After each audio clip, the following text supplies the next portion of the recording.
Hey TVC family, Pastor Zach here. Just want to start by saying I miss you.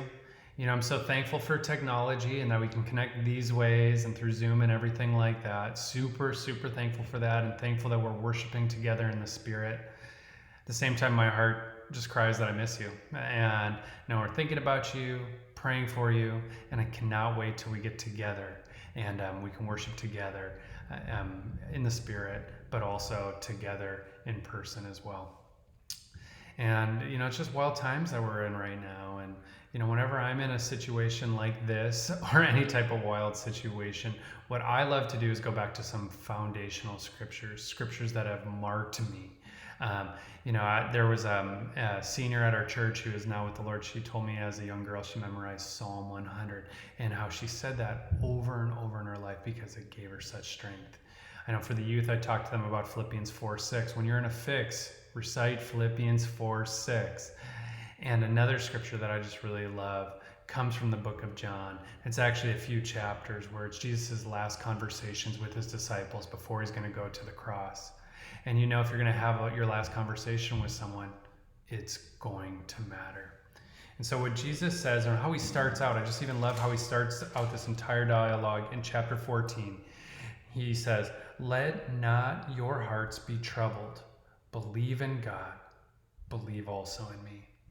And so how Jesus starts this off is saying, things are going to get messy, but no matter what, the foundation is to hold on to me. And it's not just to have a belief system about God or a belief system about me that I exist or anything like that, but it's hold on to my words because they contain life. And while the situation around us is going to change and get messy, hold on to what gives us the greatest security. And that is God. That is me. That is my words. Jumping into chapter 15, Jesus continues and he says, "I am the true vine, and my Father is the vine dresser. Every branch in me that does not bear fruit, he takes away. And every branch that does not bear fruit, he prunes, that it may bear more fruit. Already you are clean because of the word I have spoken to you. Abide in me, and I in you. As the branch cannot bear fruit by itself unless it abides in the vine, neither can you unless you abide in me." And jumping to verse 7, "If you abide in me, and my words abide in you, ask whatever you wish, and it'll be done for you. By this my Father is glorified, that you bear much fruit, and so prove to be my disciples." And what I really love about this is just this abiding and also being fruitful. The first time I remember being a brand new Christian and reading this, "Ask whatever you want." And I kind of thought that was really weird. Like, you can't just ask anything you want and it'll be done for you. And what I've really found out through the years is that all of Scripture, but definitely these Scriptures, they're really set in a relational context. What do I mean by that? What I mean is when we take that time and we put ourselves in a place of resting in the Lord and abiding with him, our entire perspective changes. Because when we are with him, when we behold him, we become like him.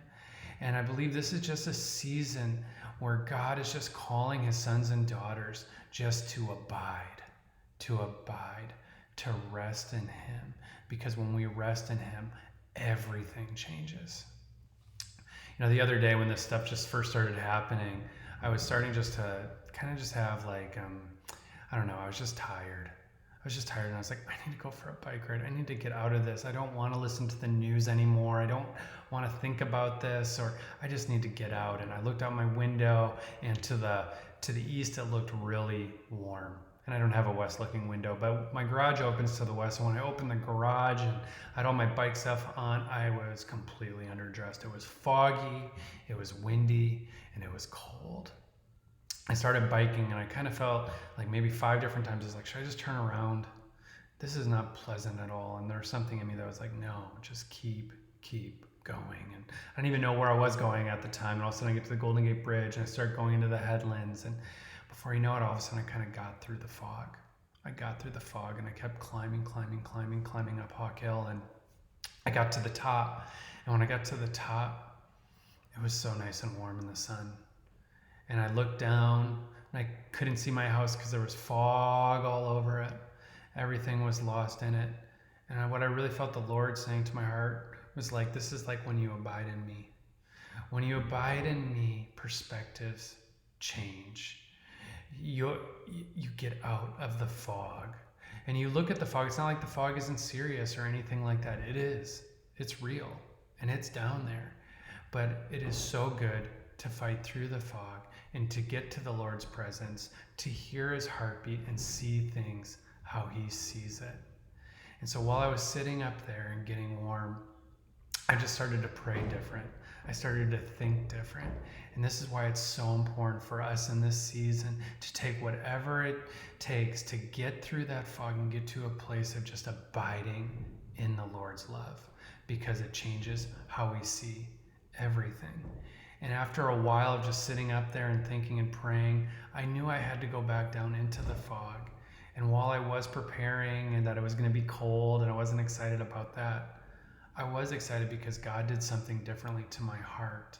And I could go back down there and I could give my family, I could give my friends, I could give the people I see on the street just a different perspective because I was in the Lord's presence. And that is what I really believe Jesus is talking about here in terms of being fruitful.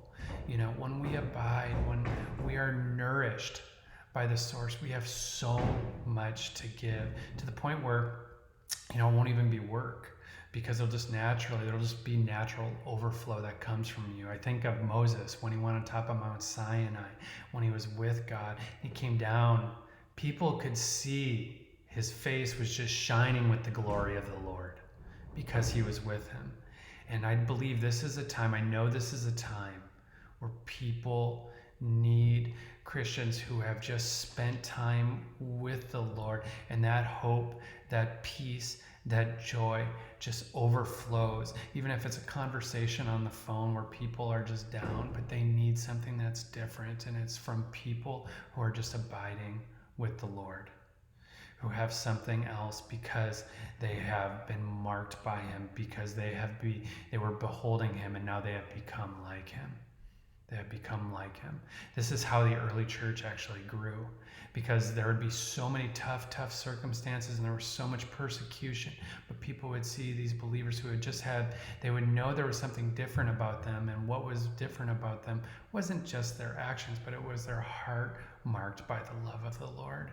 And so I just pray a blessing over each of us at our church, that this is just a season where we are marked by God's love to a greater measure, and that just overflows into our communities, into our families, into our workplaces, just to those we see when we're walking, to the people delivering our mail, to those working on our streets, to those picking up the garbage, to those we see at the coffee shop, to those, you know, just distant family members, to those we see on social media, that we, as we abide in him, he just marks us to a place of just overflow, where his love just overflows into all of those places.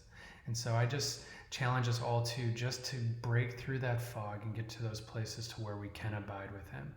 You know, it can be done in creative ways during this season.